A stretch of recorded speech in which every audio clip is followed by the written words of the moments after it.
Halo pemirsa DAI TV, saya Eka Ervika, psikolog anak dan keluarga, asal Kota Medan. Hari ini kita akan membahas mengenai bagaimana mempersiapkan pernikahan dan manajemen konflik di dalam rumah tangga.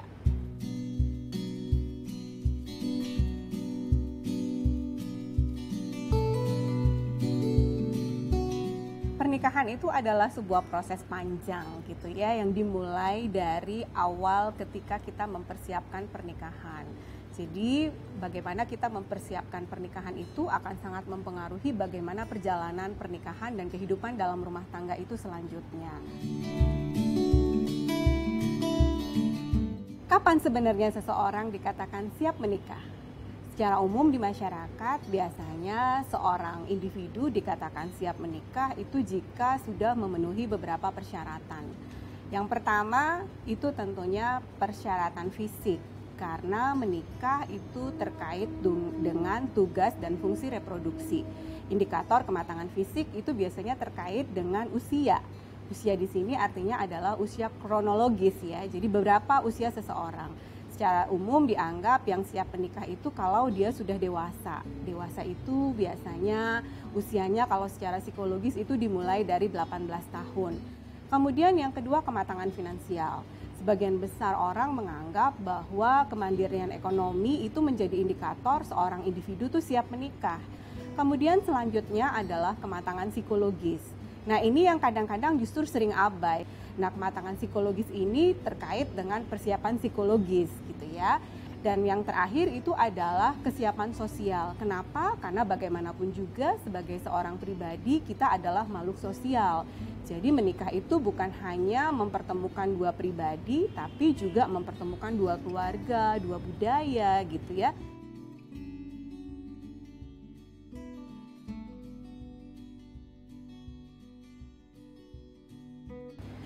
Ada sebagian besar orang yang juga mempertanyakan, perlu nggak sih mempertimbangkan kematangan emosional pada saat mempersiapkan diri untuk memasuki gerbang pernikahan?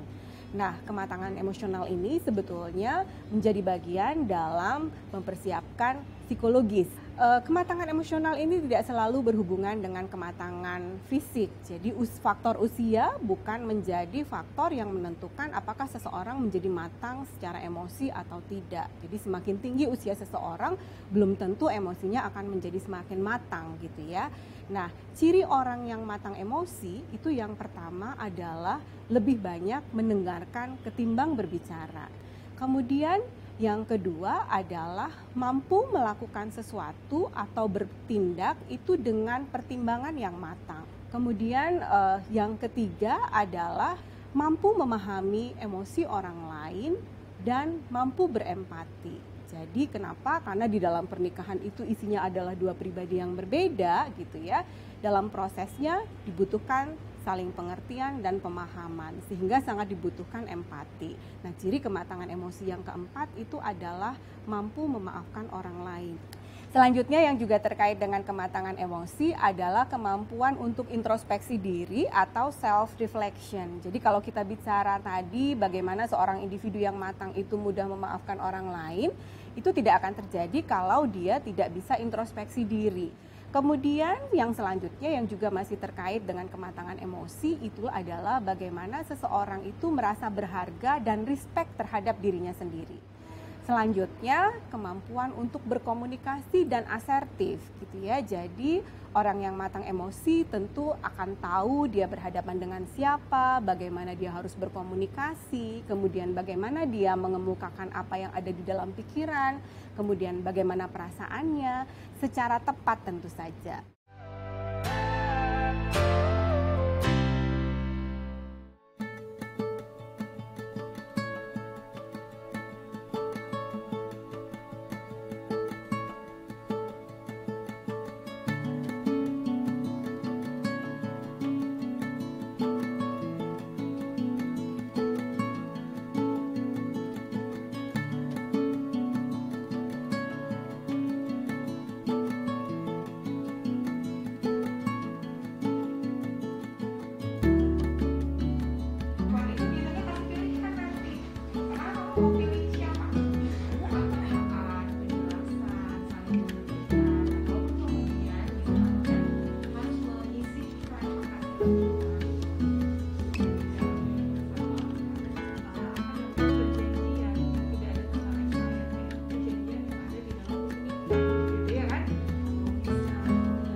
Pernikahan itu adalah sebuah proses panjang gitu ya, yang dimulai dari awal ketika kita mempersiapkan pernikahan.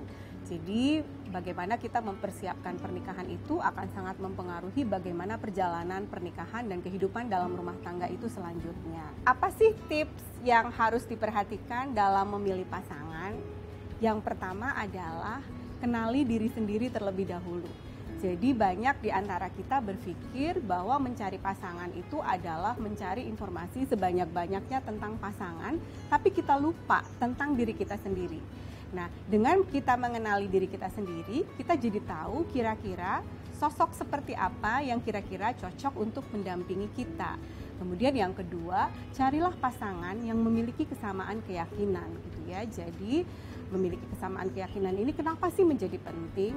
Karena kesamaan keyakinan itu menjadi modal awal untuk masuk ke jenjang yang berikutnya gitu ya. Jadi jika ada perbedaan, tantangannya terlalu berat. Kenapa? Karena di awal kita sudah harus menghadapi problem yang cukup besar yang bukan hanya kita sendiri yang harus menghadapi, tetapi juga konflik yang bisa melibatkan keluarga besar gitu. Tentu akan ada hambatan, tantangan atau ketidaksetujuan dari pihak keluarga ketika kemudian kita memilih pasangan yang berbeda keyakinan. Kemudian yang ketiga, orang sering bertanya, yang namanya jodoh itu sama atau beda sih gitu. Jadi banyak kita berpikir bahwa carilah jodoh yang orang yang memiliki banyak persamaan. Namun sebenarnya kalau kita ingin kehidupan kita dinamis, lebih berwarna, carilah pasangan yang memiliki perbedaan. Jadi perbedaan itu dalam arti bahwa ada hal-hal yang tidak selalu harus sama. Kalau kita suka asin, pasangan suka manis, tentu di rumah masakan kita tidak hanya asin atau manis, tapi ada masakan asin dan masakan manis gitu ya. Kemudian carilah orang yang pada saat kita bersamanya kita merasa nyaman gitu ya. Selanjutnya yang juga harus diperhatikan kesetaraan dalam status sosial ekonomi. Bukan berarti kita membedakan orang berdasarkan kasta atau mengkultuskan seseorang. Namun perbedaan yang terlalu jauh dalam status sosial ekonomi itu rentan menimbulkan masalah di dalam pernikahan. Kenapa? Karena bisa jadi pasangan yang akan menikah bisa saling menerima, namun keluarga besar mempermasalahkan itu dan itu biasanya akan menjadi masalah di kemudian hari. Selanjutnya adalah bagaimana kita bisa memilih pasangan yang mampu berkomunikasi dengan baik. Kenapa? Karena nanti akan sangat dirasakan di dalam pernikahan, kemampuan komunikasi ini menjadi kunci dalam mengatasi berbagai permasalahan yang muncul di dalam pernikahan. Yang terakhir tentunya adalah faktor kepribadian gitu ya. Meskipun kadang-kadang istilah sekarang ada bucin, budak cinta, sudah terlanjur cinta, walaupun kita sudah melihat beberapa faktor risiko, misalnya ada kekerasan misalnya, atau cenderung sangat posesif dan kita sangat tidak nyaman menjalani hubungan, namun karena sudah merasa sangat cinta, sangat sayang, dan itu kemudian menjadi terabaikan. Yang perlu diperhatikan adalah kepribadian itu sulit berubah gitu ya, walaupun bukan berarti tidak bisa berubah, tapi itu tentu saja menjadi faktor risiko, sehingga kemudian memilih pasangan yang kepribadiannya bisa kita terima itu menjadi faktor penting dalam menentukan keberhasilan pernikahan kita di kemudian hari.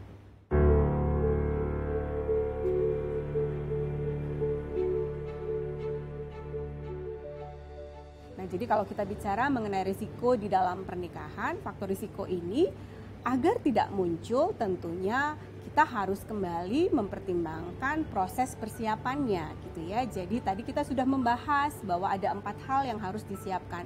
Mulai dari kesiapan fisik, kesiapan finansial, kesiapan psikologis, kemudian juga kesiapan sosial. Keberhasilan dalam menjalani kehidupan rumah tangga di kemudian hari tentu tidak terlepas dari proses bagaimana kita mempersiapkannya di awal memasuki gerbang pernikahan. Memilih pasangan adalah memilih orang yang bisa berkomitmen pada kita tentang bagaimana menjaga pernikahan. Pernikahan itu adalah sebuah komitmen yang kita tidak tahu tanggal expirednya kapan gitu ya. Jadi harapannya ketika kita berkomitmen, yang memisahkan itu hanyalah maut gitu ya. Tidak ada rumah tangga yang tidak memiliki masalah. Setiap rumah tangga, setiap pasangan punya ceritanya sendiri-sendiri. tidak ada pasangan yang tidak pernah berkonflik.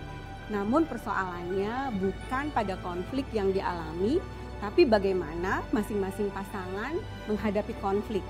Sehingga konflik yang dihadapi mampu membuat masing-masing pasangan atau individu berkembang menjadi pribadi yang lebih baik, sehingga rumah tangga mereka juga dapat menjadi rumah tangga yang berkembang menjadi rumah tangga yang lebih baik.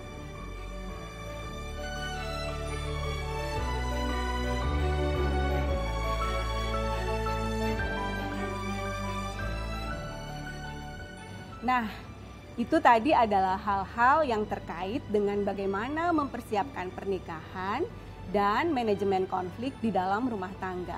Apakah Anda sudah siap? Semoga apa yang saya sampaikan dapat memberikan manfaat. Teruslah belajar dan sebarkan kebaikan. Sampai jumpa.